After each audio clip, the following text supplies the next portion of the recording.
Welcome to the Trevor Meyer Show. I'm Trevor Meyer, and today we're going to talk about Aladdin 2019. I think this movie had the potential to be great. And I didn't think that going in, but while I was watching it, I saw the seeds of something that could have been awesome and wasn't. I'm not exaggerating here when I say that this movie could have been the next Titanic. It could have been the next Slumdog Millionaire. It had the potential to be one of the greatest love stories of all time in this live-action adaptation. And I think they dropped the ball by not going real enough. Like, they kept it shimmery, they kept it glossy. It was very much like a Broadway production. And I thought, you can still have that. I'm not saying they should have gotten rid of that aspect of it, but go really dark and serious with it in the points where the heroes are in danger and you think they might not make it. They might not end up together at the end. You gotta build up some tension, some suspense, even if we've already seen this story before. For example, in Beauty and the Beast.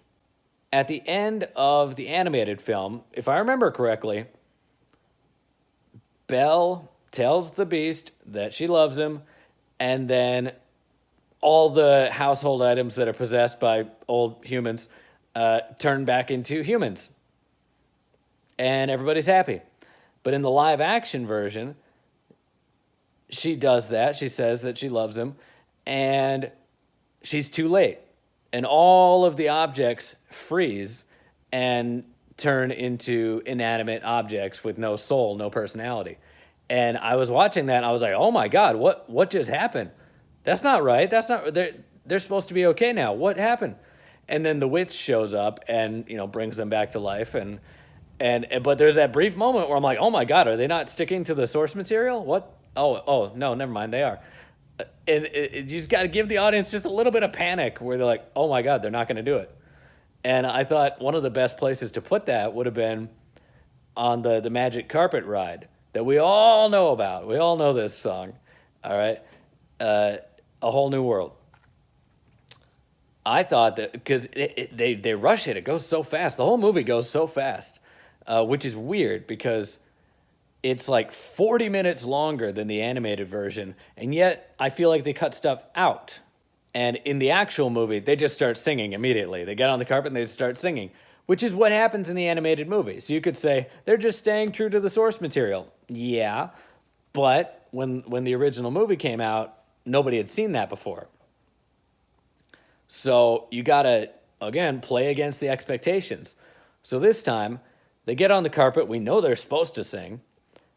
But what if they didn't? What if, for just a second, they're just having a conversation? They're on this magic carpet, they're flying, they're having a conversation, and maybe Jasmine is starting to feel a little bit bad.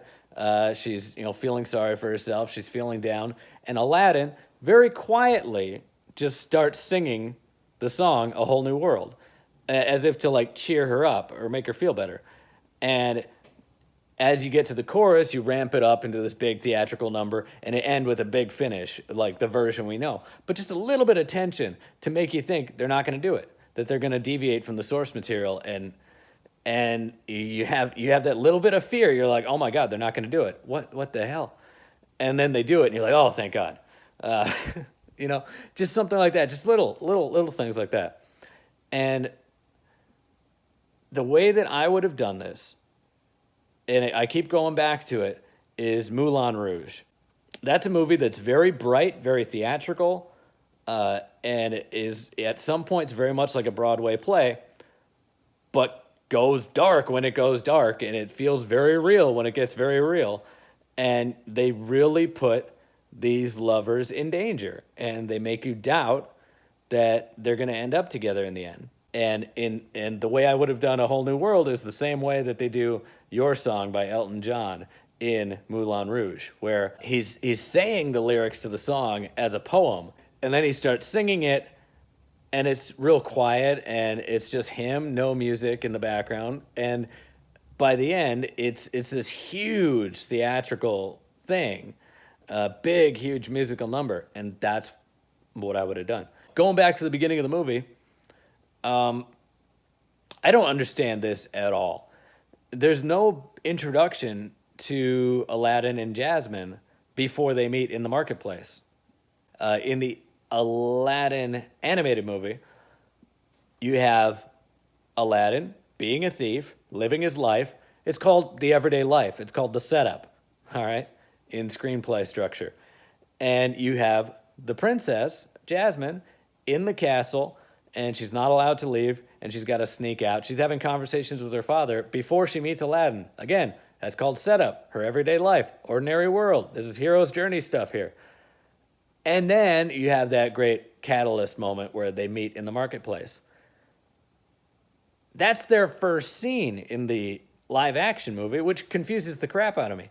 Like, in the same scene, we're introduced to, if I'm remembering it right, and like this hit me like in a weird way when I was watching it, so I think I'm remembering it right, but we're introduced to Aladdin. We see that he's a thief, and in that same scene, he meets Jasmine, and we have no idea who she is. We don't know that she's a princess. They rushed it, like they rushed everything. In the opening credits, they blow all of the iconic imagery right off the bat. It's like a montage. The movie opens with a montage where they show Jasmine, they show the castle, they show the Sultan, while Will Smith is singing Arabian Nights. They show Jafar, and not in like a ceremonious way, like they're just, oh, there's Jafar, holy shit. And there's the Cave of Wonders, oh, there it goes. And like there are no reveals. Like, remember when Force Awakens came out, and they have Finn saying, hey, what about that ship? And Rey says, that's garbage. They turn, and this ship that's a piece of garbage is the Millennium Falcon. And you're like, oh my God. Or when she opens up the box in Maz Kanata's basement, and it's Luke Skywalker's lightsaber. And like they had these moments where they had these big iconic images that it's a big deal when you put this stuff on screen. And people are waiting for it. People want to see it. And they blow all that iconic imagery in the opening sequence. And another big missed opportunity. We're going over 10 minutes here, but I got to edit this down maybe. Iago. He's not in the movie. Now you might say, yeah, he was. There was that parrot. Yeah, there was a parrot. There was a parrot on Jafar's shoulder. That's it. He's an actual parrot. He doesn't talk like a character. He just repeats back what other people say. And again, this movie's 40 minutes longer than the original version. I don't understand why they had to cut stuff out. This feels like a book adaptation where they cut out all my favorite parts. So here's my choice for Iago. All right? It's too late now, but you could go with the obvious choices, of course, if you're typecasting. You could go Patton Oswalt or Keegan-Michael Key, someone like that, where it's true to the original version of Iago. I would have gone completely the opposite direction, though. I would have gone H. John Benjamin, Bob from Bob's Burgers, Archer from Archer. I think he would have been hilarious as Iago because he does deadpan like none other. And you could just imagine him doing these one-liners and like just acting like a parrot, like stupidly. And then when no one else is around but Jafar, he can actually branch out. And if you think that he's just flat and monotone, for the most part, you're right. But if you've ever seen Bob's Burgers, he loses his stuff sometimes and just it goes way over the top, comedy. So I think he would have been great. So overall, I give it a 3 out of 5. 3 out of 5. I don't hate it. I did not hate it. I enjoyed a lot of it. And extra bonus for Will Smith fans, I believe that this is the first time Will Smith has done a rap song for the end credits of a movie since Men in Black 2. He gave up rap to focus on his acting, but he does do a rap remix of Never Had a Friend Like Me for the end credits of Aladdin. So there's that. For that, I give it a 3 out of 5.